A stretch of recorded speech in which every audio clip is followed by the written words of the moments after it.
ETF index mutual funds నేర్చుకుని stock మార్కెట్లో రాణించాలనుకుంటున్నారా? వెంటనే ఈ నెంబర్కి కాల్ చేయండి.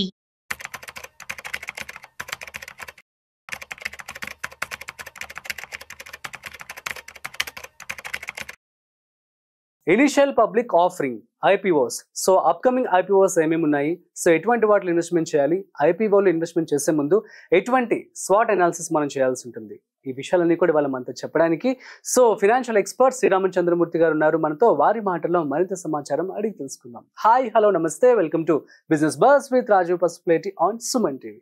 So let's shoot. Hi sir, నమస్తే. నమస్తే అండి. Ya sir, initial public offering. So ప్రతి కంపెనీ కూడాను ఇనిషియల్ పబ్లిక్ ఆఫరింగ్ వరకు వెళ్ళారు అంటే సో వాళ్ళు మంచి పదంలో వెళ్ళాలని చెప్పి ఆలోచిస్తున్నట్లుగానే మనం తీసుకోవచ్చు. సో అందులో భాగంగా ఇప్పుడు అప్కమింగ్ 4 IPOs వస్తున్నాయి.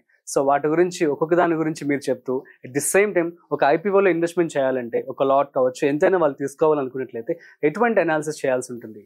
డెఫినెట్ గా అండి. ఇది వెబ్సైట్స్ కూడా చెప్తాను సార్ వాళ్ళకి. డెఫినెట్ గా సార్. ఇప్పుడు వచ్చే రాబోయే 4 IPOs ఏంటంటే ఇప్పుడు కెంట్ ఆర్ఓ సిస్టమ్స్, ఇదేంటంటే మేజర్ గా RO systems water purifier company, అలాగే కరంటారా ఇంజనీరింగ్, విద్యా వైర్స్, మంగళ ఎలక్ట్రికల్ ఇండస్ట్రీస్. సో ఈ 4 మేజర్ గా వచ్చే IPOs. ఇది ఆల్రెడీ ఏంటంటే మీరు అన్నట్టు ఒక కంపెనీ ఐపీఓకి రావాలంటే ఆల్రెడీ అది ప్రైవేట్ లిమిటెడ్ గా ప్రూవ్ చేసుకోవాలి. లాస్ట్ 5 years ఫైనాన్షియల్ గా ప్రాఫిట్స్ ఉండాలి. సెబీకి మేజర్ గా ఏంటంటే ఇవి చూస్తారు అనమాట. సెబీ అప్రూవల్ ఇవ్వాలంటే last 5 years profit share last statement లో ప్రాఫిట్స్ ఉండాలి. సో ఎస్టాబ్లిష్మెంట్ ఉండాలి, ఆల్రెడీ ప్రూవ్డ్ ఉండాలి. సో బ్యాకప్ ఫండ్స్ మీకు మాకు బ్యాంకింగ్ సపోర్ట్ ఉండాలి. సో వీళ్ళందరితో సపోర్ట్ తోనే ఒక కంపెనీ గ్రో అవ్వగలదు. ఐపీఓలో ఏంటంటే చాలా మంది మీరు అన్నట్టు ఏంటంటే ఇప్పుడు ఇనీషియల్ లాట్ అప్లై చేసేయటం 2 రోజులు అమ్మేద్దాం అన్నట్టుగా ఉంటారు. అలాంటి వాళ్ళకి లాస్ట్ 3-4 IPOs కొంచెం నిరాశజనకంగానే వచ్చింది. ఎందుకంటే ఐపీఓలో అప్లై చేసేసి నెక్స్ట్ లిస్టింగ్ డే నాడు అమ్మేద్దాం ప్రాఫిట్ వస్తుంది కదా అనుకుని ఎక్కువ మంది ఆశపడుతుంటారు. కానీ అలాంటిది ఏంటంటే ఒక్కోసారి అవ్వకపోయినా వచ్చుకునే పేషెన్స్ ఉండాలి. ముందు ఆ క్యాపిటల్ ఏమవుతుందంటే మీరు అలాంటి మైండ్ సెట్ లో కాకుండా ఒకవేళ అయితే ఓకే, లేకపోయినా ఓకే అనేటట్టు ప్లాన్ చేసుకోవాలి ఐపీఓలో సక్సెస్ అవ్వాలంటే. తర్వాత ఏంటంటే ఇప్పుడు ఐపీఓలో ఇంకో పాయింట్ ఏంటంటే ఒక కంపెనీస్ ఏమవుతారంటే ముందు ఈ ఐపీఓని బ్యాక్ చేసే కంపెనీస్ అంటే వాళ్ళకి సపోర్ట్ చేసే కంపెనీస్ ఏంటంటే 1 year హోల్డింగ్ పీరియడ్ ఉంటాయి.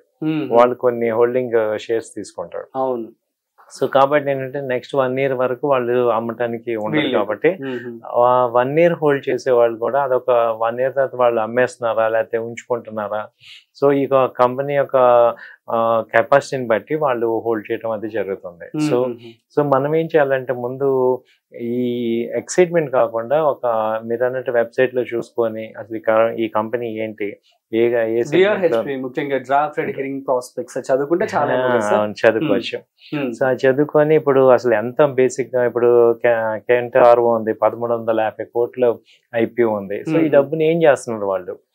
సో వాళ్ళు అప్పులు తీర్చుకోవడానిక లేకపోతే వ్యాపారం విస్తరించడానిక? సో ఆ కంపెనీలో బ్యాలెన్స్ షీట్ చూస్తే మీకు ఆస్తులు అప్పులు ఎవరికి ఉన్నాయి, అప్పు అంతా ఎక్కడ ఉంది, అలాగే ఎక్స్పాన్షన్ లో ఉందా, లాస్ట్ 5 years సేల్స్ ఎలా ఉన్నాయి, ఇవన్నీ ఒకసారి చూసుకోవాలని మనం చూసుకోవాలి. అదొక మెయిన్ పాయింట్. జస్ట్ తర్వాత ఇంకో కంపెనీ చూసుకుంటే మంగళ ఎలక్ట్రికల్ 450 కోట్లు ఇన్వెస్ట్మెంట్. తర్వాత విద్యా వైర్ తీసుకుంటే 320 కోట్లు వాళ్ళ రిక్వైర్మెంట్. అలాగే ఓస్వాల్ పంప్స్ వచ్చి దాదాపు 890 కోట్లు వాళ్ళు ఇష్యూ తీసుకుంటున్నారు. సో ఇప్పుడు మనం చూస్తే 4 కంపెనీలు రిక్వైర్మెంట్ డిఫరెంట్ గా ఉంది. సో వాళ్ళ సెగ్మెంట్ ఏంటి, ఆ తర్వాత ఆ సెగ్మెంట్ లో లీడర్స్ ఎవరున్నారు, వీళ్ళ పొజిషనింగ్ ఎలా ఉంది, సో వీళ్ళకు ఉన్న అడ్వాంటేజ్ ఏంటి, సో వీళ్ళకి ఎడ్జ్ ఏంటి, ఈ కంపెనీస్ ప్రొడక్ట్స్ ఏ ప్రొడక్ట్స్ బాగా మూవ్ అవుతున్నాయి. సో ఇవన్నీ మీరు ఇప్పుడు ఓస్వాల్ పంప్స్ అని మనం వెబ్సైట్ లో సో నేనేం చెప్తున్నానంటే కంపల్సరీ ఒకసారి చదవండి, ఒక 5 నిమిషాలన్నా. మనం ఇన్వెస్ట్ చేసే ముందు అసలు ఏ కంపెనీలో మనం ఇన్వెస్ట్ చేస్తున్నాం అనే విషయం మనకి ఒక అవగాహన ఉండాలి ఇవాళ రేపు. లేకపోతే అనవసరంగా మనం లాస్ అవుతుంటాం. ఓకే, సో ఇది నేను చెప్పే సజెషన్స్. ఓకే సార్, యాక్చువల్లీ ఇప్పుడు మనం లాట్ కొనుక్కున్న తర్వాత సో అందరికి కూడా అసైన్ అవ్వదు అనమాట, అలాట్ అవ్వదు. సో అలాట్ అవ్వకపోతే మన డబ్బులు మనకి వెనక్కి వచ్చేస్తే దట్ ఈస్ ఓకే. అలాట్ అవ్వాలంటే ఏమైనా టెక్నిక్ ఉంటుందా సార్?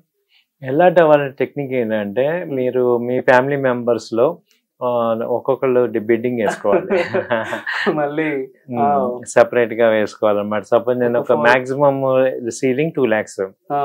సో ఇప్పుడు నేను నా వైఫ్ నా పిల్లలు వీళ్ళ నలుగురు అలా ఉంటే వాళ్ళ నలుగురు పేరు వేసి లాటరీ సిస్టమ్ లో ఏదో ఒకటి తగలచ్చు. అంటే నెంబర్ ఆఫ్ ట్రయల్స్ ఎక్కువ పెట్టుకోవాలి.